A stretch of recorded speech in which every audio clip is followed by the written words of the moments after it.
2013 izan zen mugimendu bat, nahiko abanguardista, bai, kulturako pertsonaia ezberdinak bildu zituen, adibidez, Benito Lertxundi, Lourdes Iriondo, Xabier Lete, Mikel Aboabera, eta hori izan zen oso garrantzitsua, 1975-72 urte horietan, justu frankismoaren azken urteetan, baina euskal kulturak bultzada behar ziren garai horretan, beraiek izan ziren, nahiko garrantzitsuak kultura horrek aurrera egin zezan.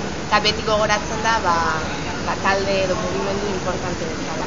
Ja gutxi geratzen dira, garai hartakoak, Xabier Letere duela gutxi zen, Benito hor dago, baina honeko hautsakin ez, zen kontzertuak eta esaten ditu. Baina, ez toka mailuren garrantzia oso handia da euskal kulturaren.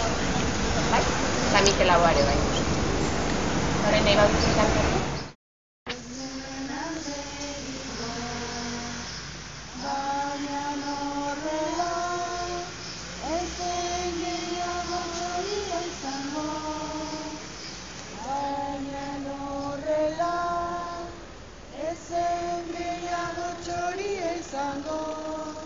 Eta ni txoria nuen maite, eta ni txoria nuen maite.